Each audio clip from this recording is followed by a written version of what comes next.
TB చికిత్స గురించి చాలా మందికి అవగాహన ఉండదు. మందులు కొన్ని రోజులు వాడాక కాస్త బాగుందనిపిస్తే కొందరు ఆపేస్తుంటారు. ఇలా చేయడం సరికాదని నిపుణులు హెచ్చరిస్తున్నారు. దీనివల్ల టీబీ మరింత ముదిరిపోతుందని అంటున్నారు. పరిస్థితిని బట్టి వ్యక్తికి మందులు వాడాల్సిన సమయం మారుతూ ఉంటుంది. అసలు టీబీకి చికిత్స ఎలా? ఎవరు ఎంతకాలం మందులు వాడాలి? డోసేజ్ ఎలా ఉంటుందో తెలుసుకుందాం. మైక్రోబాక్టీరియం ట్యూబర్క్యులోసిస్ అనే బ్యాక్టీరియా వల్ల టీబీ వస్తుంది. ఇది ఊపిరితిత్తులను తీవ్రంగా ప్రభావితం చేస్తుంది. శరీరంలోని ఇతర భాగాలకు కూడా వ్యాపించవచ్చు. టీబీ ఉన్న వ్యక్తి దగ్గినా, తుమ్మినా, మీరు చెప్పేదాని ప్రకారంగా మీకు లంగ్స్ లో టీబీ వచ్చిందని అనుకోవాలండి. కానీ లంగ్స్ లో కూడా రెండు రకాలుగా టీబీ వస్తుంది. ఒకటేంటంటే లంగ్ లోపలే టీబీ క్రిములు ఉండి అవి పెరిగి లంగ్స్ ని డ్యామేజ్ చేసినప్పుడు వచ్చే పల్మరీ ట్యూబర్క్యులోసిస్. దీంట్లో లక్షణాలు ఎలా ఉంటాయంటే ఆకలి తక్కువైపోవడం, రోజు ఈవినింగ్ జ్వరం రావడం, దగ్గు ఎక్కువగా రావడం, కఫం రావడం జరుగుతూ ఉంటుంది అనమాట. సో దీన్ని మనం ఎక్స్రేలో చాలా ఈజీగా ఐడెంటిఫై చేయొచ్చు. రెండోది వచ్చేసి ఎక్స్ట్రా పల్మరీ ట్యూబర్క్యులోసిస్ అంటాం.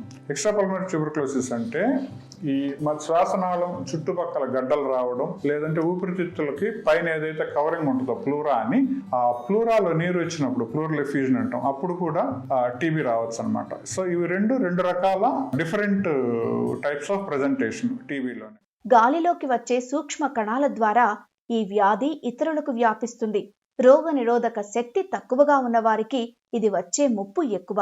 2 వారాలకు పైగా దగ్గు, జ్వరం, రాత్రిళ్లు చెమట పట్టడం, బరువు అకస్మాత్తుగా తగ్గడం, అలసట వంటి లక్షణాలు ఉంటే టీబీ పరీక్షలు తప్పనిసరిగా చేయించుకోవాలి. టీబీ ఉంటే ప్రతిరోజు ఒకే సమయానికి మందులు తీసుకోవాలి. ఒక్కరోజు కూడా మిస్ చేయకూడదు. వైద్యులు ఇచ్చే కోర్సు పూర్తి చేస్తేనే వ్యాధి పూర్తిగా తగ్గుతుంది. పోషకాహారం తీసుకోవాలి. ఇంట్లోకి స్వచ్ఛమైన గాలి వచ్చేలా చూసుకోవాలి. ఆ మెడిసిన్స్ ని ప్రాపర్ వెయిట్ ప్రకారంగా, ఇవన్నీ ఏంటంటే ఈ టీబీ మెడిసిన్స్ అన్ని మనిషి యొక్క వెయిట్ ని బట్టి డోసేజ్ మారుతూ ఉంటుంది.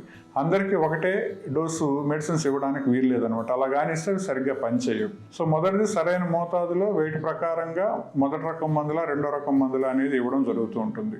ఫస్ట్ లైన్ ట్రీట్మెంట్ కానీ పల్మరీ ట్యూబర్క్యులోసిస్ కానీ అయితే సాధారణంగా 6 నెలల్లో పూర్తిగా తక్కువైపోతుంది. అలా కాకుండా second line medicines, drug resistant tuberculosis అయితే మాత్రం మినిమం 18 నెలలు పడుతుంది. ఇది పల్మరీ కాక్స్ అంటే ఊపిరితిత్తుల లోపల ఉన్న టీబీకి సంబంధించింది. అలా కాకుండా ఊపిరితిత్తుల చుట్టుపక్కల ఏదైతే నీరు వచ్చిందో, లేదంటే మధ్యలో గడ్డలు వచ్చి గడ్డల్లో టీబీ ఉందో, ఎక్స్ట్రా పల్మరీ ట్యూబర్క్యులోసిస్ ఉందో, దానికి 9 నెలలు మెడిసిన్స్ ఇవ్వాల్సి ఉంటుంది. కానీ ఇక్కడ కూడా ఏంటంటే డ్రగ్ సెన్సిటివ్ అయితే 9 మంత్స్, డ్రగ్ రెసిస్టెంట్ అయితే ఇక్కడ కూడా 18 నెలలు మెడిసిన్స్ ఇవ్వాల్సి ఉంటుంది. సో మీరు ముందు మీ డాక్టర్ని కానీ కలిసి మీకు ఉన్నది drug sensitive tuberculosis, drug resistant tuberculosis confirm చేసుకోండి. దాని ప్రకారంగా సరైన మోతాదులో మీకు ఎన్ని నెలల మెడిసిన్స్ వాడాల్సి ఉంటుంది అనేది మీ డాక్టర్ గారు చెప్తారు.